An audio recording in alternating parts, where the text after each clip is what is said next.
As an actor आपको बहुत खुशी कम होती ऐसा मौका हो तो दोनों हाथ में लड्डू चल रहे है। हैं। ऐसी चीज़ें करूँगा।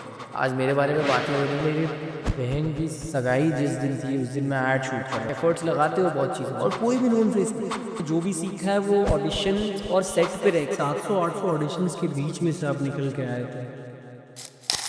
I think again the ball is in audience court. Audience decide करती है कि क्या है, क्या सही है, क्या गलत है। इसके लिए 700-800 ऑडिशंस के बीच में से आप निकल के आए थे। लगा नहीं कि मतलब बहुत बार होता है कि इतनी भीड़ में कौन जाएगा? यार हमारे ना मतलब आई थिंक अभी मसल मेमोरी में आ चुका था पिछले इतने सालों से कि यार ऑडिशन तो देना ही है। अब तो क्या मतलब और क्या करें बताओ? और मतलब ऑडिशन भी ना देंगे तो और क्या होगा? हमारे चाचा मामा भतीजे तो है नहीं जो मतलब ले जाएँगे हमें कि आज मिला दिया इनसे वो बन गई पिक्चर। नहीं, ऐसे तो नहीं हुआ। मतलब एक्टिंग में ट्रेनिंग भी नहीं ली है। तो मैंने जो भी सीखा है वो ऑडिशंस और सेट पे रह के सीखा है। तो मैं तो हमेशा ऑडिशंस को ऐसे देखता था कि चलो आज कुछ एक न्यू कैरेक्टर को लेट्स सी कैसे होता है।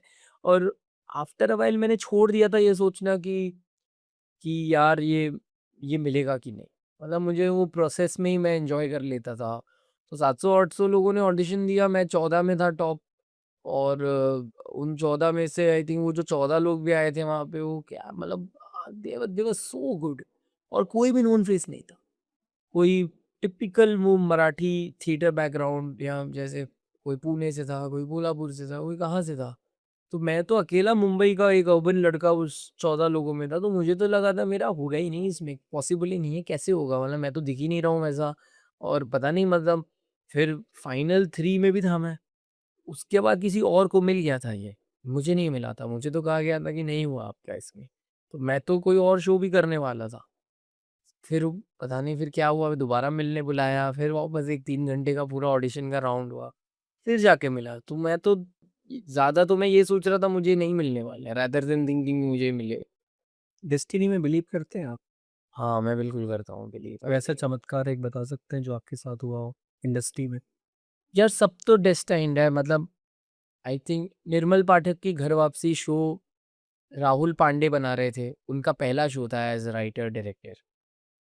उस वक़्त मैं मुंबई का एक मखीजा मैंने जो किरदार किया था आतिश पाठक का वो बिहारी था।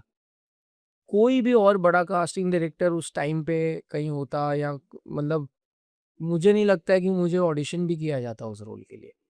ये तो डेस्टिनी थी कि राहुल की जो बहन थी नेहा पांडे जो टीवी में कास्टिंग वगैरह पहले करती थी, आज तो she is one of the you know she is so good as a casting director. वो मुझे टीवी में मैंने उनसे मिला था, उन्होंने मुझे कास्ट किया था एक शो में, वो मुझे वहाँ जानती थी, तो उन्होंने राहुल को बोला कि इसका ऑडिशन करिए, अच्छा एक्टर है। मेरा ऑडिशन किया और मेरा हो गया। तो अगर मैंने वो नहीं किया होता, अगर मैं उस वक़्त वहाँ नहीं होता, तो मैं यहाँ नहीं पहुँच पाता। निर्मल पाठक नहीं किया होता, तो मैं और आगे ये चीज़ नहीं कर पाता, वो चीज़ तो सब तो वहाँ होना उस वक़्त मेरा आई थिंक लिखा था तो इसीलिए मैं यहाँ पहुँचा। तो एट द एंड तो आई थिंक आप ऑब्वियसली अपने एफर्ट्स लगाते हो बहुत चीज़ों में, बट है तो डेस्टिनी।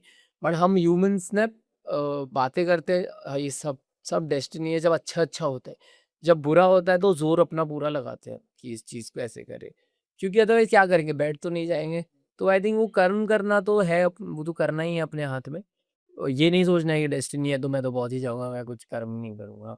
वो भी ज़रूरी है वो तो करना ही है, जद्दोजहद तो अपनी जारी रखनी है। बट येस मतलब मैं कई बार देखता हूँ तो मुझे ऐसे लगता है कि यार उस टाइम पे वहाँ होना ज़रूरी था, उस टाइम पे शायद सक्सेस वही मिल जाता तो फिर ये नहीं मिलता। तो है तो डेस्टिनी। कुछ किरदार कभी आपने छोड़े हैं किसी रीज़न की वज़ह से कि टाइम नहीं है या पर्सनल चीज़ों में बिज़ी हूँ मैं और वो किसी और को मिला और अच्छा चला? ऐसे मेरे साथ तो नहीं हुआ पहले कुछ कि मैंने कुछ छोड़ दिया हो बड़ी चीज़ कोई हो। ऑब्वियसली कुछ चीज़ें होती हैं जो आप नहीं करते हो क्योंकि आप मैं तो मतलब मेरी बहन की सगाई जिस दिन थी उस दिन मैं ऐड शूट कर रहा था कहीं और रात को 11 बजे सगाई पे पहुंचा था मैं उसकी और मैंने घर वालों की गालियां खाई थी कि यार तुझे मतलब तेरे सगी बहन की आज सगाई है तू तू क्या करने जा रहा है। तो मैं तो इतना अपने काम को लेके डेडिकेटेड हूँ। जब मेरे grandfather when he was in this on his death bed last days में I was shooting for something. तो बिकॉज़ आपको पता है आपको इस फ़ील्ड में मौके कितने मुश्किल मिलते हैं। हाँ, मतलब आप एक ओहदे पे आप रहते हो तो फिर आपके लिए चीज़ें थोड़ी ईज़ी हो जाती है। आप बोलते हो कि यार सुनो मैं ये इस इन दिन पे अवेलेबल नहीं हूँ क्योंकि मेरा ये काम है। वो आपके लिए डेट्स बदल भी देते हैं। लेकिन समवन एज़ न्यू एज़ मी जब मैं मेरे लिए क्योंकि ऐसा नहीं है ना कि मैं अकेला शूट कर रहा हूँ। मेरे साथ 4 लोग भी जुड़े हुए हैं ना, 4 जनों का सीन है। मैं अवेलेबल नहीं हूँ आज, तो बाकी 3 जनों की भी तो डेट्स मैच करनी चाहिए ना। तो इसके पहले कभी ये नहीं हुआ कि मैंने कोई छोड़ दिया और किसी और को मिल गया और उसने बहुत अच्छा किया। ऐसे कभी मेरे साथ नहीं। वो टाइम आ गया है कि आप इंतज़ार कर रहे हैं उस टाइम का, जब आपके पास ऑप्शंस हो मुझे ये करना है या नहीं करना है? रात के बाद तो आ रहे होंगे हाँ, आई पैसे, थिंक अभी वो टाइम आया है जब मेरे पास आई थिंक बहुत चीज़ें आ रही हैं अभी और मना भी मैं करना पड़ेगा। मना मतलब मत सी मेरा बहुत सिंपल फंडा है कि मैं पैसे कमाना चाहता हूँ। मैं एट द सेम टाइम मैं बहुत पिकी नहीं हूँ चीज़ों को लेके बिकॉज़ मैं बहुत प्रैक्टिकल इंसान हूँ। मुझे पता है कि आज लोगों को शो पसंद आया है, आज मेरे बारे में बातें हो रही हैं, कल कोई और शो भी आ जाएगा, किसी और के बारे में भी बातें होगी। काम करना बहुत ज़रूरी है। आई थिंक वो चीज़ें ऐसे ये मैं अपने सर पे नहीं चढ़ने देता कि अरे अब तो मैं करूँगा तो ऐसे ही करूँगा। बट मेरा परसेप्शन राग के पहले भी यही था कि मुझे करना है तो मैं ऐसे-ऐसी चीज़ें करूँगा। भूल चूक माफ मैंने मूवी की थी अब उसमें तो मेरा मैंने I only shot for 7 days खाली 7 दिन शूट किया था मैंने और कितना इम्पैक्टफुल रोल था वो कि उस लड़के की वजह से वो सब लूप में फँसे थे और ऐसे सब हो रहा था। तो आई बिलीव मुझे वो कहानियाँ करनी है, जिसमें मैं एज़ एन एक्टर कुछ इन्फ्लुएंस कर रहा हूँ स्टोरी को, रादर देन थिंकिंग कि मेरे नंबर ऑफ डेज़ कितने हैं शूट के।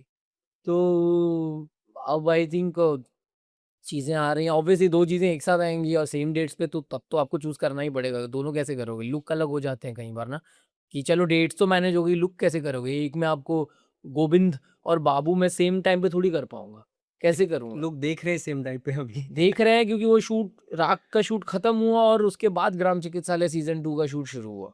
सीज़न 1 किया मैंने ग्राम चिकित्सालय तब राख के लिए ऑडिशन का कॉल आया था। राख का ऑडिशन देके राख किया उसके बाद सीज़न 2 शूट किया ग्राम चिकित्सालय।